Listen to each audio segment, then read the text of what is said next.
Irmãos, a palavra que eu tenho para hoje para vocês fala precisamente de Mateus.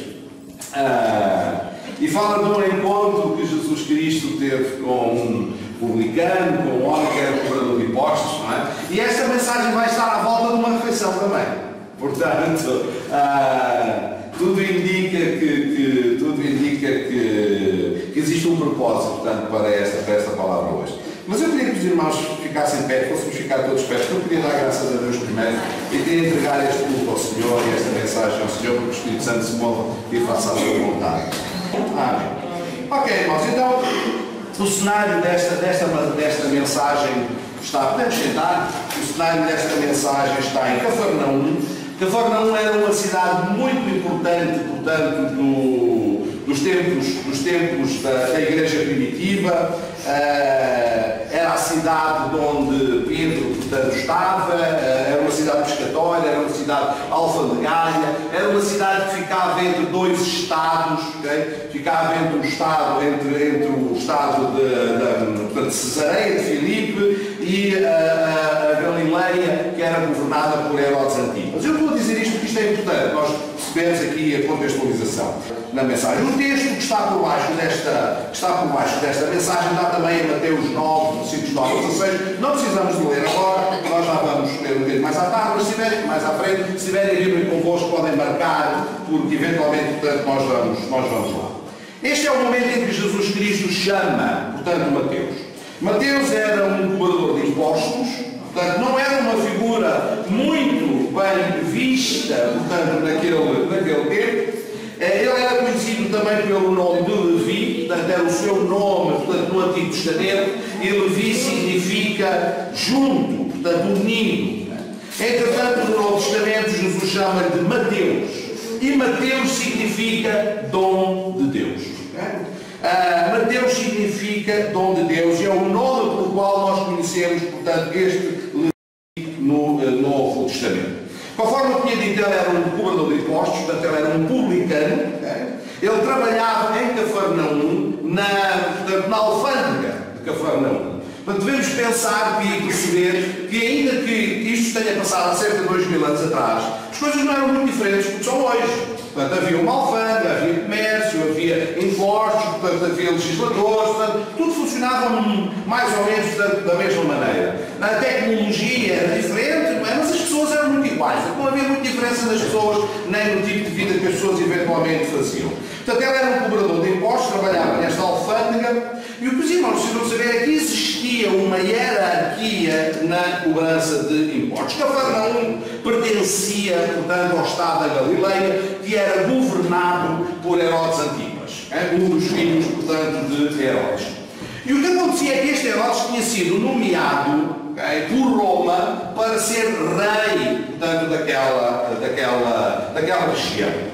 Ele era vassalo, portanto, de Roma. O que é que acontecia? Sendo vassalo de Roma, ele tinha que pagar o imposto a Roma. Ele tinha que pagar o imposto a Roma.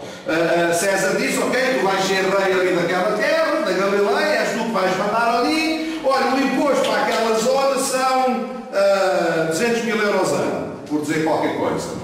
Olha, Herodes, ok, eu sou o rei aqui, sou eu que mando aqui, tudo bem, mas eu tenho que pagar a Roma, portanto, 200 mil euros. Por dizer qualquer coisa, o valor não seriam estes, seria outro tipo, portanto, de moeda. Mas, na realidade, este homem tinha este peso sobre si próprio. Se eu quero continuar a ser rei, eu tenho que pagar. Tenho que dar a Roma aquilo que Roma quer. Então havia um sistema de hierarquia que havia uns chefes de cobradores que diziam assim, ok, tudo bem, eu tenho dinheiro, eu sou um empresário, eu fico responsável por este bairro, por esta zona. E então o que é que ele fazia? Calculava que aquela zona valeria em impostos X, chegava ao pé do rei e dizia, eu compro, eu pago, portanto, o direito de cobrar impostos naquela zona. E é daqui que surge um homem, todos nós conhecemos, chamado Zaqueu. Zaqueu era o chefe dos cobradores de impostos de uma determinada região. Porquê? Porque ele chegou ao pé do rei e disse, olha, eu pago os impostos desta gente toda, está aqui, agora eu vou fazer o quê? Vou eu cobrar. Vou eu cobrar às pessoas. Okay? Bom, e é desta hierarquia que cá no fundo surge um outro homem chamado Mateus, não é? Que era quem, nomeado por um homem, um chefe, chamado eventualmente Zaqueu, não significa que fossem o mesmo, não trabalhariam eventualmente na mesma zona, porque havia vários cobradores de impostos e vários chefes de área. Isto lembra quase, não é muito diferente Temos uma zona, temos um vendedor que é responsável por aquela zona, mais um chefe de vendas, é mais ou menos igual. Portanto, os cobradores de impostos funcionavam desta maneira. Distribuíam-se por zonas e iam sacar, portanto, o dinheiro às pessoas. Acontece que cada um que orientava dinheiro estabelecia depois para si as margens ou as comissões que eles queriam ter dos seus impostos.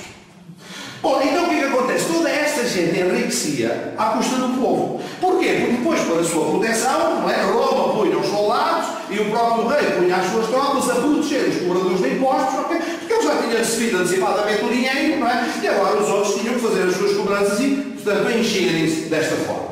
De maneira que esses indivíduos eram odiados pelos judeus em geral. Primeiro, porquê? Porque se relacionavam com o que estavam a trabalhar para o invasor.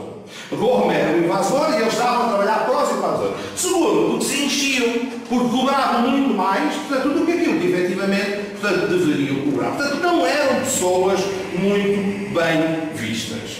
Por isso a Bíblia os retrata, ou nesse caso os fariseus, não é? Retratavam os publicanos, os cobradores de impostos, ao nível de qualquer tipo de pecador. Aliás, normalmente estes dois nomes apareciam juntos. Tinham os cobradores e pecadores, publicanos e pecadores. Portanto, ou seja, o que é que nós temos? É interessante porque temos. O que é que são pecadores? Ok? Todos aqueles que só têm Deus, por exemplo, mas nesta categoria nós podemos ter criminosos, adultos, assassinos e cobradores de impostos.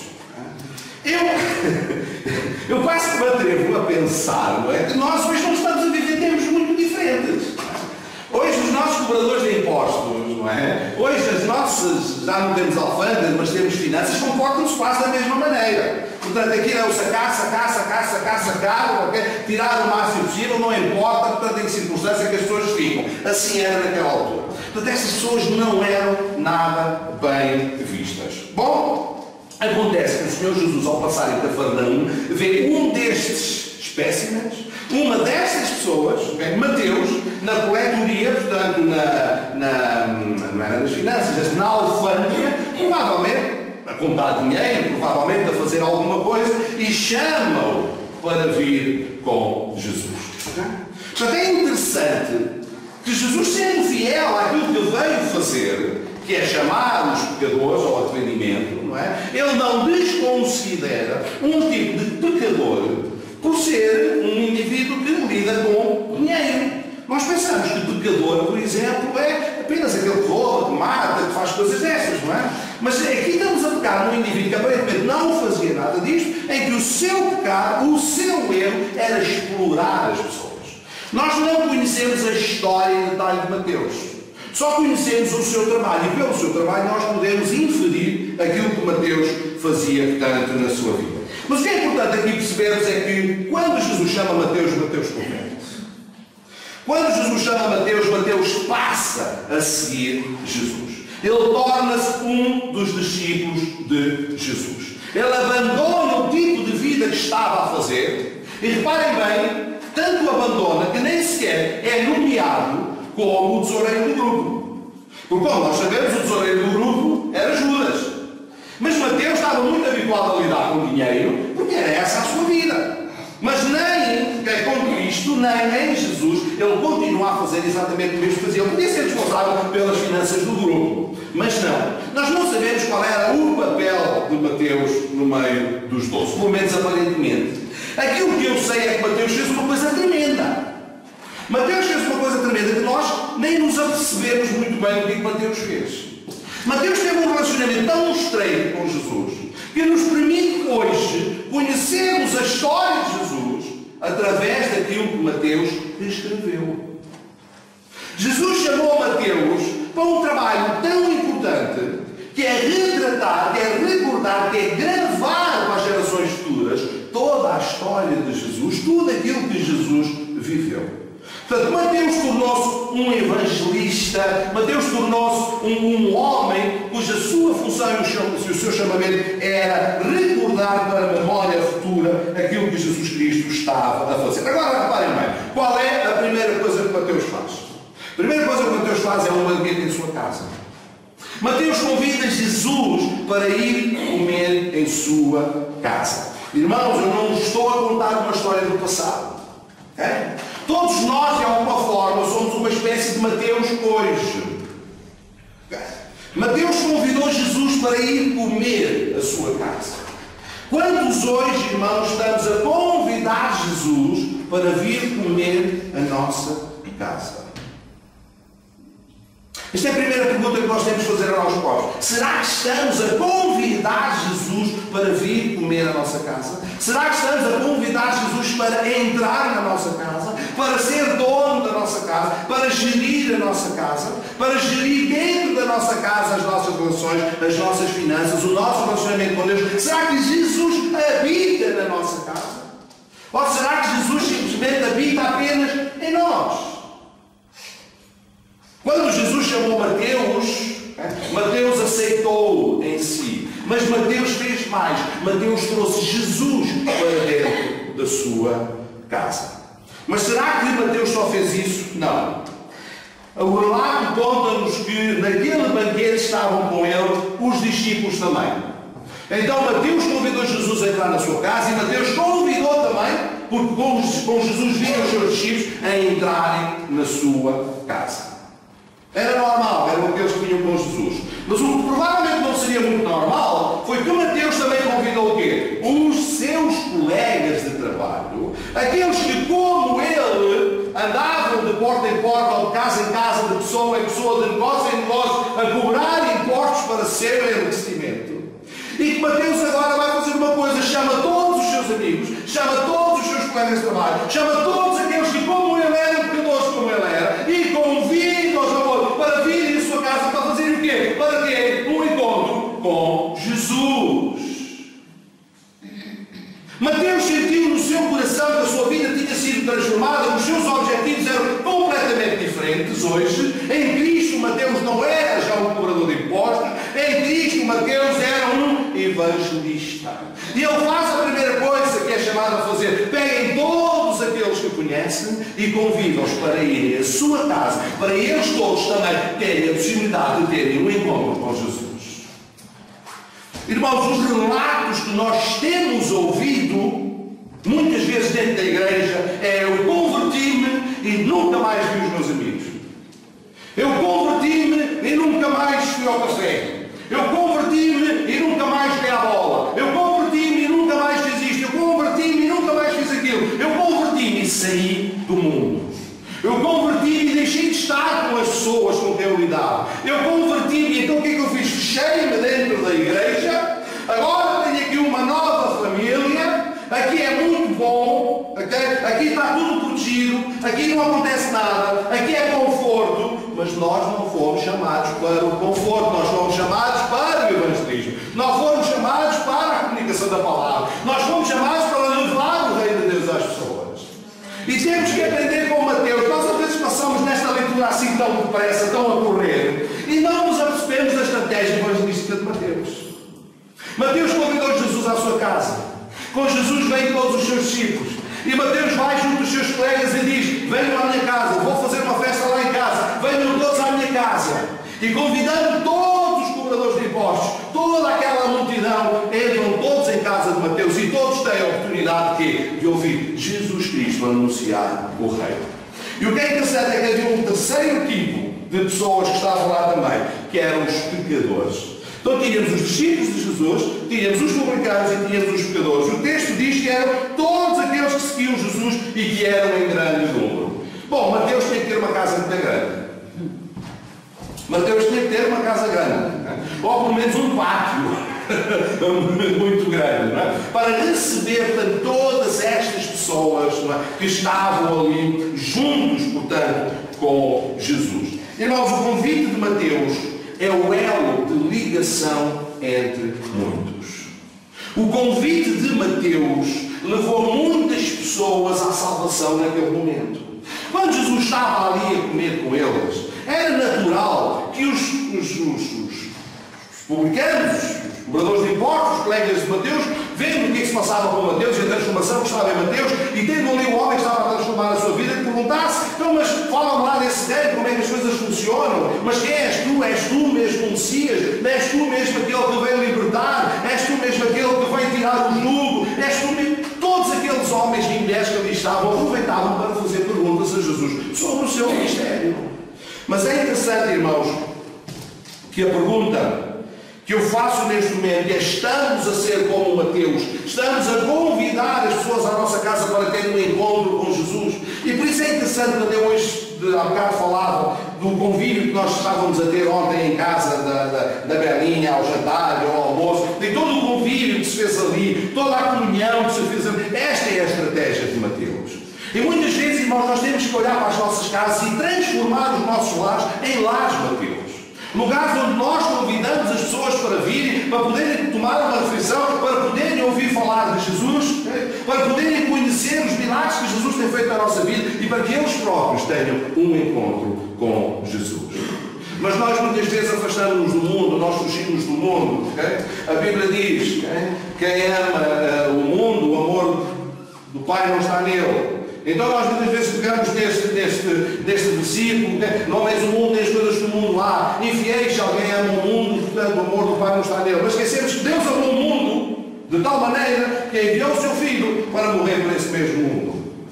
Então nós temos que perceber de que mundo é que nós estamos a falar. Nós não estamos a falar dos vícios do mundo, nós não estamos a falar das coisas más do mundo, nós estamos a falar das pessoas que, tal como nós, habitam, portanto, neste mundo. E se essas pessoas não tiverem a oportunidade de ter um encontro com Jesus, essas pessoas não têm a oportunidade de encontrar a mesma transformação e salvação que nós encontramos na nossa vida. Amém, irmãos? Então Mateus tornou-se este evangelista tremendo. A vida de muitas pessoas foram transformadas por causa do papel de Mateus. Agora, irmãos, é assim: muitas vezes vamos ser criticados por estarmos no mundo, por evangelizarmos no mundo, por falarmos do amor de Deus às pessoas. Muitas vezes vamos ser criticados. E aqui também acontece. A crítica começa logo com o julgamento dos fariseus.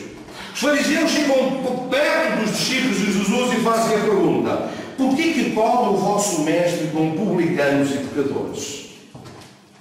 E nós, irmãos, quando começamos a trabalhar para o Senhor, quando começamos a evangelizar o Senhor, quando abrimos a porta das nossas casas e começamos a receber aqueles que não têm o Senhor, aqueles que estão perdidos, não importa a circunstância de vida que eles têm, é natural que muitos, dentro do nosso ambiente, se levantem para criticar a nossa convivência com aqueles que estão no mundo. Posso-vos dizer que, como no Ministério Motar que nós temos, que vamos às concentrações e que vamos, enfim, a sítios onde mais ninguém vai, dentro da igreja muitas vozes se levantam, não é? A criticar-nos, a dizer que nós vamos a esses sítios porque queremos é ver as mulheres ruas, nos concertos e essas coisas todas. Montes de vozes se levantam para criticar o ministério. Aquelas pessoas que não vão a lado nenhum, que não fazem absolutamente nada, os santos, não é? Que quando caminham nem sujam o chão. Se a estrada estiver assim, tipo a ser cimentada, eles conseguem passar por cima dela e nem deixam pegar. São tão santos, tão santos, tão santos, tão santos, vivem fechados dentro da igreja, vivem, enfim, num estado de santidade tal que não são capazes de, enfim, estar com ninguém. Okay? Não é esse tipo de santidade que nós queremos estar, irmãos. Nós queremos estar numa santidade que nos leva a levar o amor de Jesus, portanto, a quem precisa. Foi isso que Mateus fez. Mas logo os fariseus se levantaram a dizer: porquê que come o vosso mestre com publicanos e pecadores? Porquê que andas tu no mundo? Porquê que tu vais para tais sítios? Porquê que convives com essas pessoas? Podemos muitas vezes ouvir, portanto, essa voz vinda de dentro da igreja. Mas eu quero vos dizer uma coisa, irmãos. Jesus não estava numa festa. Jesus não estava numa festa. Jesus não estava numa festa, no conceito em que ele estaria ali para se divertir apenas. Jesus Cristo estava numa missão. Jesus Cristo estava ali naquele ambiente numa missão. O verso 13 diz assim: quando lhe vem perguntar, a resposta de Jesus é: ide, porém, e aprendei o que significa misericórdia quero e não sacrifício, porque eu não vim a chamar os justos, mas os pecadores, a quê? Ao arrependimento. Então, irmãos, numa tradução muito mais potente, quando eles chegam e perguntam: porquê que o vosso mestre come com publicanos e pecadores? Jesus Cristo, que ouve, portanto, a pergunta que é feita aos seus discípulos, responde dessa forma. Quando ele diz ide, porém, ele diz: vão-se embora. Tipo, saiam daqui. Okay? O vosso lugar não é aqui. Ide, porém, e aprendei. Olha, vão-se embora e vão descobrir o que é que significa misericórdia quero e não sacrifício. Porque estes pseudo-crentes vivem a sua vida debaixo de uma faixa de santidade, comendo culto após culto, mas com as suas bocas fechadas para a pregação do Evangelho. Pessoas que vivem a vida dentro da igreja, quando deviam viver a sua vida no mundo a falar do amor de Jesus. Pessoas que sacrificam, nesta altura sacrificavam bois e carneiros e pombos e coisas como, enfim, montes de coisas, mas o Senhor Jesus está a dizer aqui, vão-se embora e vão aprender, misericórdia quero e não sacrifício. E depois acrescenta, porque eu não vim chamar os justos, eu não estou aqui por vossa causa, pelos salvos, pelos justos, pelos bonzinhos, não é por vossa causa que eu vim. Eu vim por aqueles que estão doentes, eu vim por aqueles que sofrem, eu vim por aqueles que passam necessidade. E apesar, irmãos, destes homens serem ricos, apesar destes homens serem ricos, porque eles eram publicanos, eles cobravam impostos, ganhavam dinheiro com os impostos, não havia publicano pobre, apesar destes homens serem ricos, eles precisavam tanto de Jesus como qualquer outra pessoa. Sabem porquê? Porque dinheiro não dá salvação. Abundância de bens não é sinónimo de prosperidade em Cristo. Abundância de bens muitas vezes só significa ou olho para o negócio, alguns têm, outros não, ou ganância torpe. Percebem, irmãos? O que o Senhor está a olhar aqui é pessoas perdidas. Ele tem aqui três grupos de pessoas. Os discípulos que estão em aprendizagem, os publicanos que apesar de terem dinheiro são pobres, apesar de terem dinheiro não têm salvação, apesar de terem dinheiro são corruptos no seu ânimo, são corruptos no seu interior, e estas pessoas do ponto de vista de Jesus Cristo estão doentes. Estas pessoas precisam de salvação. E aquilo que Jesus Cristo estava ali a fazer, ele diz, eu vim chamar os pecadores aqui ao arrependimento. Então, irmãos, quando Jesus estava ali naquele almoço, parecia uma festa para os que estavam de fora, Jesus Cristo estava a dizer, arrepende-te. Jesus Cristo estava a dizer, não faças isso não é fora, não é assim, o reino de Deus não consiste nisso, o reino de Deus consiste nisto, eu estou aqui para te dar vida em abundância. Naquela festa Jesus Cristo deve ter contado todas aquelas coisas que nós vemos que Ele fez com outros, deve ter dito, como disse a mulher samaritana, se vocês acreditarem em mim, rios de água vida vão correr dentro de vocês, se vocês acreditarem em mim, ainda hoje se morrerem estão no paraíso. Jesus Cristo estava aqui a anunciar o reino àquelas pessoas, Ele estava a pregar ao arrependimento. E muitas daquelas pessoas se converteram a Jesus e tornaram-se seus seguidores sem necessariamente andarem atrás dele. Ok? Porque muitas vezes nós pensamos que ser seguidor de Jesus Cristo é tipo a filinha indiana, Jesus à frente e nós todos atrás. Não! Ser seguidor de Jesus Cristo é fazer a sua vontade. E muitos que Jesus Cristo trouxe à salvação não o seguiram, porque Ele dizia, não vai e anuncia as coisas que Deus fez na tua vida. Com aquilo que Ele fez com o endemoniado gadareno e a mulher samaritana, que ficaram nas suas terras, ficaram nos seus lugares, ficaram nos sítios da sua habitação a fazer o quê? A anunciarem o que Jesus Cristo tinha feito na vida deles. E é isso que Mateus está a fazer com os seus colegas. No seu lugar de habitação, no lugar do seu trabalho, no lugar da sua vida, ele continua a anunciar Jesus Cristo. Aqui há uns tempos atrás contaram uma história muito interessante. Uma pessoa que trabalhava numa empresa, numa empresa, não sei se era grande, se era pequena, mas trabalhava naquela empresa já há bastantes anos. E ele era crente.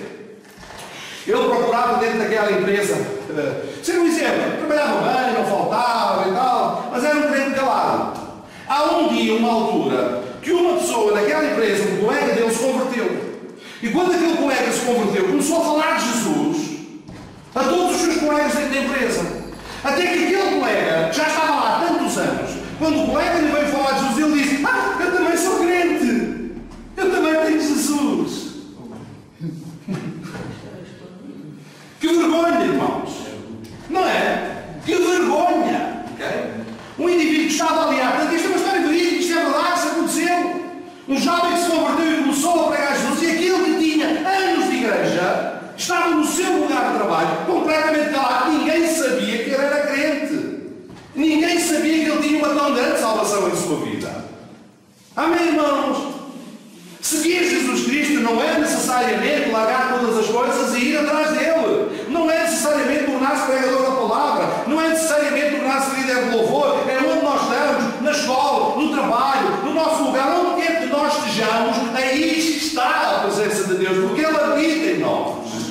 Amém, irmãos? Nós somos chamados a pregar o Evangelho na condição onde nós estamos. Alguns de nós somos chamados a segui-los. Okay? Somos chamados a ser ser, enfim, a ocupar um lugar ministerial. Mas todos nós estamos debaixo da grande comissão. Ir e fazer discípulos. E alguns de nós estamos demasiadamente calados, não estamos a levar ninguém ao arrependimento, porque não estamos a aprender de Mateus. Não estamos a... Às vezes, irmãos, aquilo que nós temos de fazer é muito simples. A estratégia de Mateus é simples. Se eu digo assim, ok, esta mensagem do como eu quero fazer a diferença. Então como é que nós vamos fazer isso? Faz um almoço em tua casa. Convida os teus colegas de trabalho. Convida 2 ou 3 pessoas da tua igreja. E põe as pessoas a conversarem umas com as outras. Ai, vão surgir choques, vão. Alguém vai se matar e vai dizer ao meu pai. Os fariseus também fizeram isso. Okay? Mas transformem-se em Lares Mateus. Quando dizemos, eu e a minha casa serviremos ao Senhor, servir ao Senhor não é toda a gente lá em casa ser crente. Quando digo eu e a minha casa serviremos ao Senhor, é toda a minha casa vai se transformar num lar Mateus. Um lar de evangelismo, um lar que convida, um lar que traz pessoas, um lar que faz a ponte entre Jesus Cristo e a vida daqueles que não o têm. E eu posso não saber fazer mais nada, a não ser um grande de cozido à portuguesa. Eu posso dizer, eu não sou como Moisés, sou gado, não sei falar, não faz mal, é varão contigo. Porque faz só a melhor feijoada, o melhor cozido, o melhor pitel. Porque foi assim que Mateus fez, ele lá mandou matar a ovelha, porco não era de certeza, mas lá mandou matar o que fosse, a vaca, ou não sei das coisas, estava ali uma grande festa e toda a gente veio para comer. E eles começaram a comer a carne, mas a seguir começaram a levar o Espírito, porque o Senhor Jesus estava lá. E ser um lar Mateus às vezes é tão simples quanto isso. Irmãos, um dos melhores ministérios que nos foi dado é o ministério da hospitalidade. Quantos, okay, recebendo pessoas em sua casa, receberam anjos sem o saber? É um ministério de hospitalidade, de abrir as nossas casas, convidar as pessoas a virem, fazer pontes entre Jesus Cristo e aqueles que não o têm. E Mateus, ainda que a gente não perceba isto, às vezes lemos o texto tão rapidamente, não percebemos como é que Mateus estava a funcionar. E parece que ele entra e sai da história e nunca mais ouvimos falar dele. Mas os seus feitos perduram até ao dia de hoje, porque hoje nós lemos essa história do seu testemunho. Amém, irmãos? Ouçam, não se preocupem com o julgamento. Os fariseus dentro da igreja, porque os há, okay? Há muitos fariseus dentro da igreja. Há muitos fariseus. Muitas pessoas fazem aquela ação. Deus, olha para mim como eu sou bonzinho. Eu dou o dízimo, eu vou. Nunca faltei um culto. Nunca fiz ir, olha aquele desgraçado. Aquele. Eu não sou como aquele. Há muitos na igreja de Jesus Cristo hoje a dizerem isso. Deus, olha para mim como eu sou bonzinho. E há outros, Senhor, perdoa-me porque eu sou um pecador. E a mesma pergunta se mantém no dia de hoje. Quem é que vocês acham que sai justificado perante Deus? Aquele que afirmou que era meritoso ou aquele que batia no peito e dizia, Senhor, perdoa-me porque sou um pecador? Sabem porquê? Porque ele não veio para os justos. Se tu és justo, já tens a tua recompensa. Se alguém de nós é justo aqui, já tem a sua recompensa. Já recebemos tudo aquilo que tínhamos para receber nesta terra. Já não precisamos de Deus. Okay? Somos justos. Não foi para nós que ele veio. Opa! Então espera aí, antes de afirmares que é justo, pensa 2 vezes. Não é? Porque quando disseste que é justo, Jesus vai dizer, não foi para ti que eu vim. Então, okay? Estás a mais aqui. Senhor, eu sou um pecador. Nós pensamos. Eu não estou a dizer para ser nos transformarmos nos coitadinhos. Não é? Porque depois há um outro tipo de fariseu. É o fariseu da humildade. Não é? Que ora e jejua nos cantos, em todo lado. Não é isso. Okay? Sejamos o que nós somos em Cristo. Aquilo que Ele nos chamou para ser novas criaturas, transformadas, regeneradas e que estão aqui ao seu serviço. Que existem para o servir, que existem para construir uma ponte entre o homem que não tem Cristo e o próprio Cristo. Porque se é verdade, Jesus Cristo veio ser uma ponte entre o homem e Deus, é verdade que a ponte entre o homem e Jesus somos nós. Okay? Os anjos não pregam o Evangelho, quem prega o Evangelho é o homem. Se as pessoas querem chegar até Jesus Cristo, é através da nossa pregação, é através da pregação do Evangelho. Okay? Somos nós que temos que o anunciar, não é mais ninguém.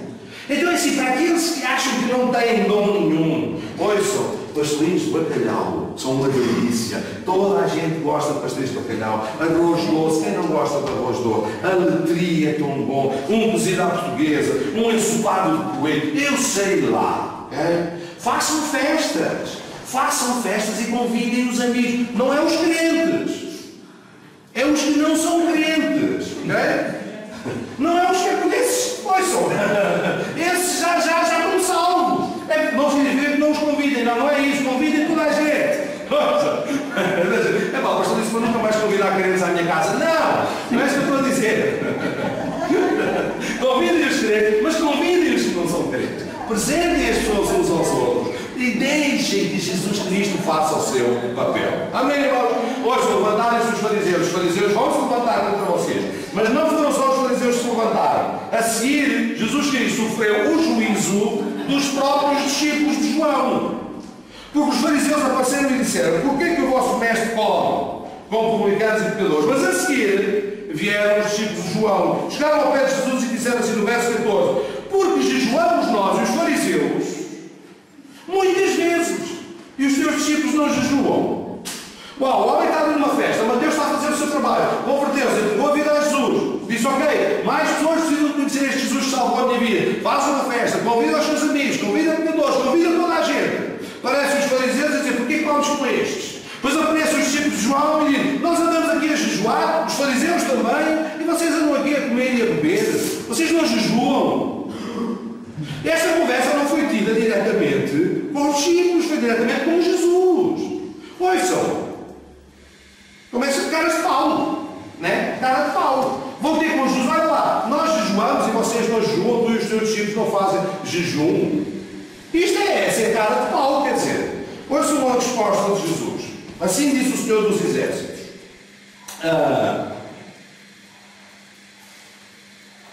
Não está aqui o verso, mas não faz mal. Portanto, Jesus faz aqui uma explicação muito interessante. Dizem: podem os amigos do noivo jejuar enquanto o noivo ainda está com eles? Esta é a afirmação que Jesus faz. Isto é muito interessante nós percebermos. Porquê? Porque os discípulos de João apareceram ali num momento em que João Batista estaria na prisão. E eles, como discípulos de João Batista, eles não tinham razão absolutamente nenhuma para estarem alegres. Porque João Batista, o seu mestre, estava na prisão. Então, se ele estava na prisão, bom, então esta não é razão de alegria. Eu vou jejuar, eu vou me entristecer. Bom, e era hábito de João Batista e dos fariseus jejuarem com frequência. Aliás, todas as segundas e quintas-feiras eles jejuavam. Segundas e quintas-feiras eles jejuavam. Desde a festa, portanto, do Pentecostes, começando na Páscoa até ao Pentecostes, passando pela festa dos tabernáculos até à dedicação do templo. Durante este período todo, eles jejuavam. Eu quero falar aqui uma coisa muito importante sobre o jejum.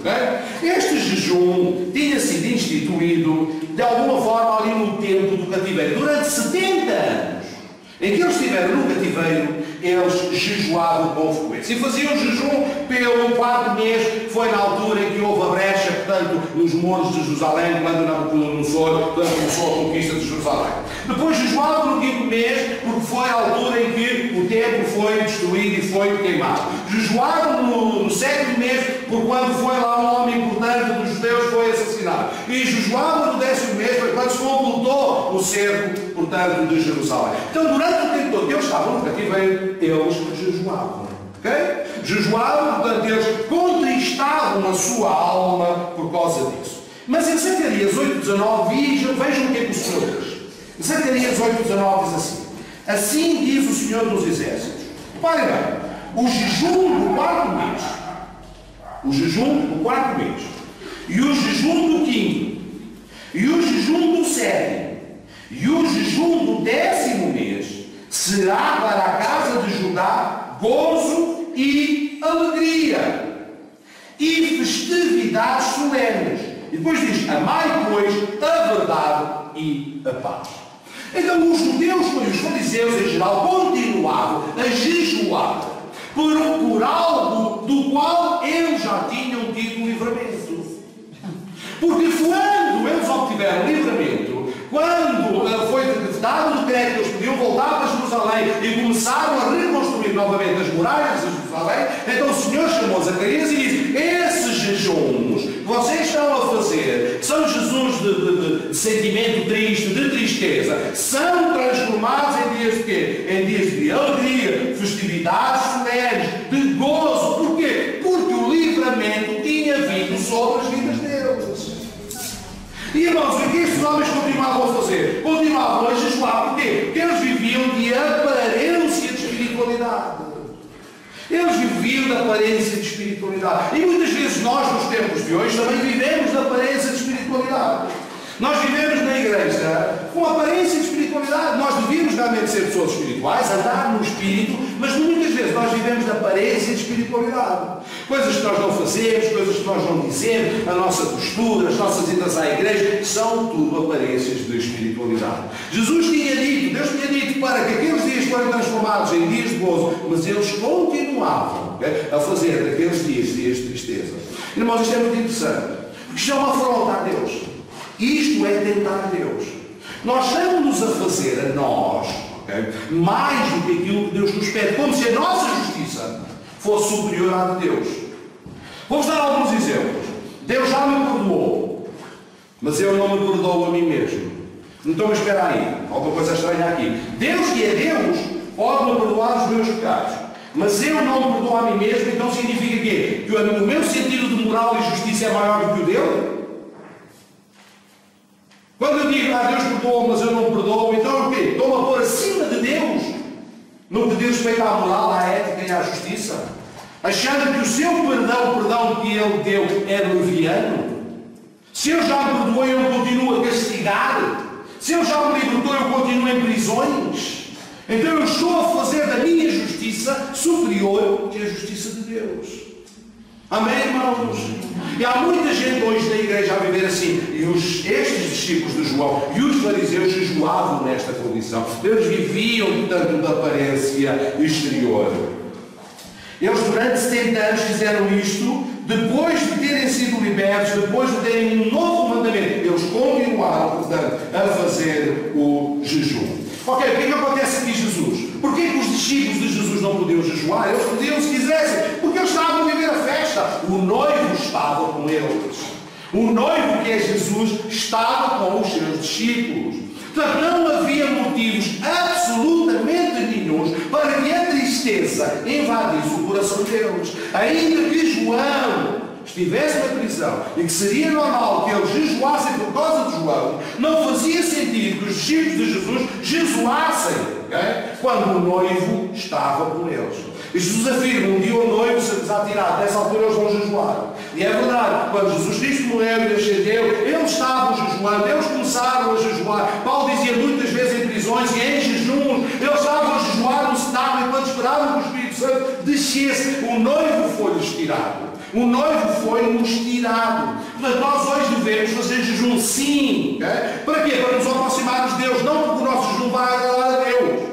Não porque nós estejamos a flagelar a nossa alma, o nosso corpo, porque isso vai agradar a Deus. Não. Sacrifícios eu não quero. Eu quero é obediência. Portanto, quando eu jejuo é por mim. É por cada um de nós. Não é para mostrarmos a Deus, Deus, vem, estou a sacrificar, tu deves ficar muito contente do sacrifício. É mentira. Quando nós jejuamos é porque nós queremos crescer, é porque nós queremos pôr o nosso foco em Deus e nós queremos crescer junto de Deus. Ok? Amém, irmão? Então nós estamos a ver aqui que Jesus critica, ok? De alguma forma, ele diz, não é que ele critica, ele diz, ok, vocês têm uma razão para jejuar, vocês estão tristes, o vosso noivo foi retirado, mas os meus têm o noivo com eles. Quando o noivo for retirado, então eles vão jejuar. E depois, irmãos, eu vou terminar. Jesus também termina esta mensagem com duas ilustrações que são muito importantes. Eu queria que nós ficássemos com essas duas ilustrações na nossa mente. João Batista é o último profeta do Antigo Testamento. Ele representa o Antigo Testamento. Ele representa a lei. Ele é o maior dos profetas do Antigo Testamento. Ele é o mais importante dos profetas do Antigo Testamento. Jesus afirma que de todos aqueles que nasceram de mulher, nenhum há maior do que ele. Nem Moisés, nem Abraão, nem Elias, nem Eliseu. Não há. Não sou eu a dizer. Foi o Senhor Jesus que disse. Daqueles que nasceram de mulher, nenhum há maior do que eles. Mas o que mora no reino dos céus é maior do que ele. E às vezes nós não percebemos muito bem o que Jesus estava a dizer com essa expressão. Mas nós vamos percebê-la agora. O Senhor pega em duas ilustrações e diz assim, pois, nós não podemos pegar. Okay? E esta é para as senhoras. Okay? Os homens não percebem nada do que Jesus estava a falar quando ele falou nisto. Mas as senhoras percebem. Jesus disse: nós não podemos pegar em pano novo e com o pano novo fazer um remendo no vestido velho. Porquê? Porque quando for lavar, não é? O que é que vai acontecer com o pano novo? Ele vai encolher, não é? E o que é que vai fazer à roupa velha? Vai esgaçá-la, vai rasgá-la. Todas as senhoras sabem fazer costura, a moda antiga, pegam num remendo pano velho, o que é que se mete? Mete-se um tecido velho. Se eu puser um tecido novo em cima do tecido velho, quando aquilo for lavado, vai esgaçar. Porquê? O tecido novo vai encolher quando for lavado e vai rasgar a roupa. Por isso ele diz: não se põe, não é, tecido novo em cima de tecido velho. O que é que Jesus está a dizer aqui? Okay? Para os homens, ele diz: homens, não se mete vinho novo em odres velhos. Okay? Pela mesma razão, porque o vinho novo vai fazer o quê? Vai fermentar. E os odres velhos, que eram feitos de couro dos animais, de pele, quando o vinho novo começa a fermentar, ele começa a crescer. E vai fazer o quê? Vai romper, portanto, o vinho. Então, irmãos, percebamos isto. Se nós somos da nova aliança, se nós somos feitos ministros da nova aliança, se nós estamos agora em Cristo, nós podemos até ser os menores do reino dos céus, okay? Mas somos maiores do que o maior profeta da antiga aliança. Irmãos, nós somos o pano novo, nós somos o vinho novo. Então nós somos pano novo e vinho novo, como diz o apóstolo Pedro, fomos regenerados, nascemos de novo, de uma semente que é incorruptível. Por isso as coisas velhas já passaram, as nossas antigas alianças, os nossos antigos pactos, okay? As nossas formas de viver antigas já terminaram. Isso não significa que eu diga assim: agora vou sair do mundo. Não, não. Significa que eu já não sou a pessoa que não se preocupa com o outro. Eu passei a ser a pessoa que, com o Cristo que habita em mim, eu quero que esse mesmo Cristo habite em todos os homens. Então, irmãos, a lição de Mateus é muito simples. Esta história de Mateus cumpre um único propósito, que é um propósito tremendo: é transformar cada um de nós num lar. Mateus, que as palavras que a gente diz, que eu e a minha casa serviremos ao Senhor, então eu sou eu, a minha casa é tudo aquilo que a compõe. Então, se eu digo eu e a minha casa serviremos ao Senhor, mas eu depois não ponho a minha casa ao serviço do Senhor, então temos um problema. Como é que eu posso pôr a minha casa ao serviço do Senhor? Com os bens da minha casa eu abençoo o reino. Com o quarto que eu tenho disponível, eu convido o missionário para ficar lá a dormir, me abençoo a estadia do pastor, hoje eu faço a festa, convido os amigos para ir comer, convido o pastor e as pessoas da igreja para ministrarem, faço chá, faço uma festa, faço o que quer que seja, irmão. Eu torno-me um hospedeiro. Eu, tal como Mateus, convido as pessoas para vir à minha casa. Para quê? Para ali eles terem um encontro com Jesus. Sabem porquê que isto é importante? Porque muitas dessas pessoas irão à vossa casa, mas se calhar não vão à igreja. Amém, irmãos? E nós às vezes estamos com os nossos amigos: vem lá à igreja no domingo, hoje vai lá um pastor, não sei, não sabe lá quem é o pastor. O pastor diz alguma coisa. Ele não vem cá por causa do pastor novo. Ele não ouça. Parem de convidar as pessoas para virem à igreja, convidem as pessoas para ir à vossa casa. Façam um chá, façam um bolinho, façam uns pastéis de bacalhau, façam uma coisa e convidem as pessoas a ir à vossa casa. E depois convidem os vossos irmãos e façam uma festa. Okay? E é para que eles percebam que há alegria, que é para que eles percebam que há uma vida nova, que há uma lufada, para que não aconteça como aquele jovem naquela empresa, que quando o outro começou a anunciar Jesus, ele disse: eu também sou crente. Mas ele disse isto tremendamente envergonhado. Pois, irmãos, há muito disto. Eu conheço um jovem que eu admiro, que é um homem, que é um exemplo. Isto foi contado por ele no púlpito enquanto ele chorava. Eu estava a pregar a igreja, eu estava a traduzi-lo. É um indivíduo que durante muito tempo, é um evangelista, por caráter. Okay? O evangelismo que ele prega não é necessariamente o evangelismo que sai da boca dele, é pelo seu caráter, pela sua integridade. Ele durante muitos anos foi o líder dos surfistas cristãos em Portugal. Okay? Ele era um surfista, existe também este movimento dos surfistas cristãos. Eles evangelizam na praia, em cima das pranchas de surf, e fazem, e tal como os motados têm as motas, eles têm as pranchas de surf. E ele é um indivíduo que durante muitos anos conheceu um amigo. Ele estava a contar, ele estava a dar esta mensagem, estava a dizer: não faça como eu fiz, não faça como eu fiz.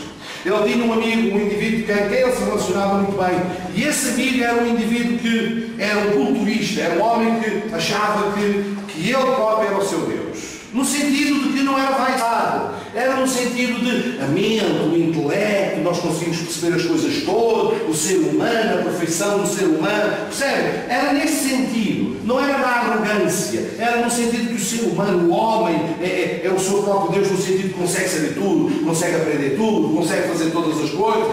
E ele achava que a fé deste homem em si próprio era mais forte do que a fé que ele tinha no seu Deus. E ele achava que este homem, se alguém não se iria converter, era ele. Okay? E então, por uma razão qualquer que só ele sabe, ele nunca lhe apresentou de forma clara e evidente o Evangelho de Jesus Cristo.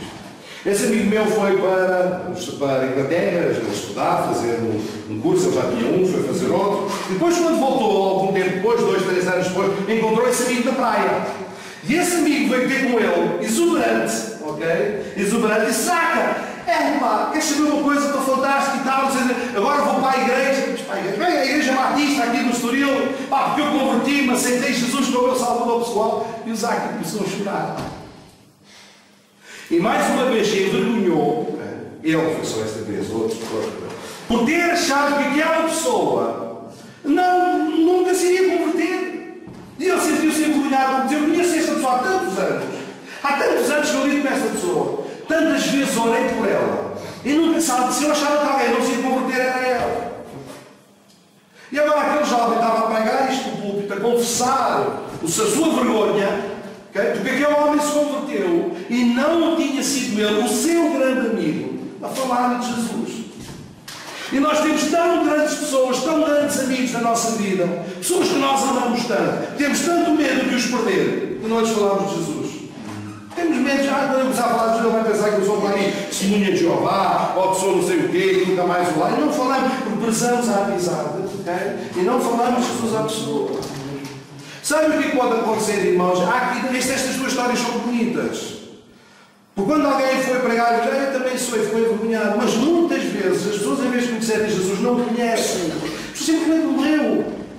Aquele nosso amigo, aquela pessoa que nós estimávamos, de repente nós recebemos a notícia que morreu, teve um acidente de carro, teve uma coisa qualquer, e nós perdemos a oportunidade que sempre tivemos durante a nossa vida e relacionamento com Ele, de lhe apresentar Jesus Cristo. E agora Ele partiu. E nós ficamos com esse remorso de saber que sem Cristo, sem a salvação, sem o sangue, ninguém virá a Deus. E nós temos essa grande responsabilidade sobre nós, de anunciar o Evangelho às pessoas com quem nós convivemos. Irmãos, eu pergunto, quando eu estava a preparar esta mensagem, eu dizia assim: esta mensagem não é assim uma mensagem daquelas de salvação e não sei das quantas, é uma mensagem doutrinária. É um encontro, mas há aqui umas doutrinas aqui, se quiser vou falar sobre doutrina. Isto não é muito entusiasmante, pensava eu. Diz, não, mas vamos ser fiel porque o Senhor tem um projeto, o Senhor tem um plano, o Senhor conhece o coração das pessoas, o Senhor conhece a necessidade da igreja. Irmãos, e quem sabe é isto que a igreja precisa de fazer hoje? Eu senti-me ali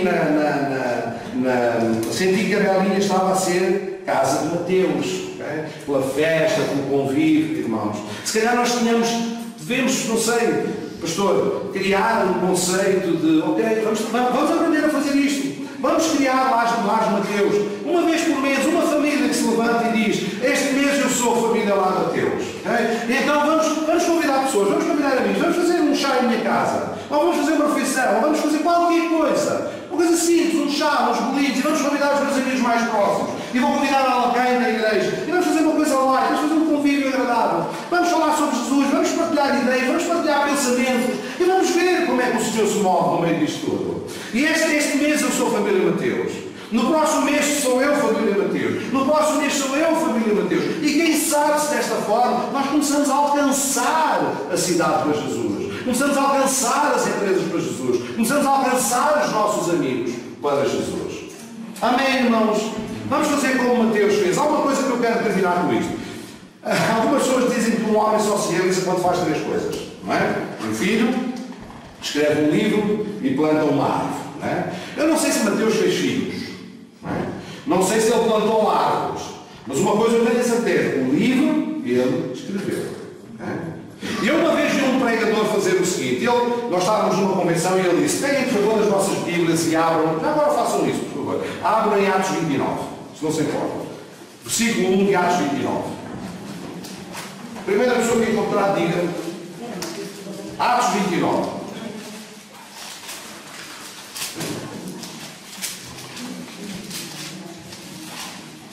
Livro de Atos, capítulo 29.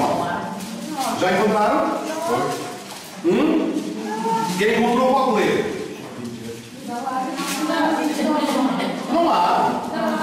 Não há Atos 29. Termina no 28. Não há Atos 29. Pois é, não há não. O Atos 29, irmãos, é para vocês escreverem. Atos dos Apóstolos, Atos dos Discípulos, ou Atos do Espírito Santo, o livro, o capítulo 29 de Atos é para nós escrevermos. Mateus escreveu o seu. Mateus escreveu o seu Atos 29. E nós, irmãos, temos que escrever o nosso Atos 29, que é continuar a escrever a história do Espírito Santo na nossa vida. Então, irmãos, eu vejo as coisas desta forma, ok? Amanhã a família diz que eu vou ser lá Mateus. E vou começar a escrever o capítulo 29 de Atos. Então, aos dias 15 do mês 7 do ano do nosso Senhor Jesus Cristo, 2015, eu recebi a família em minha casa. Versículo 2. À mesa tinha bolinhos de bacalhau, arroz doce, não sei das quantas. Éramos 15. Estava presente também a irmã tal, e a irmã tal, e a irmã tal. E começamos o convívio, e apresentamos Jesus, e não sei das quantas. E ninguém se converteu e foi toda a gente embora. Não faz mal, porque nós olhamos para a história em Atos. E Paulo nem sempre correu tudo bem, não é? Ele foi apedrejado, foi perseguido. Pode acontecer. Levantou-se um grupo de fariseus e disse: os pastéis de bacalhau têm muito sal. Pronto, amém. À semana façam menos sal. O arroz doce tinha muita canela. Okay? Vai haver umas vozes que se vão levantar. Vai, moça. Okay? Não se preocupe. Vocês começam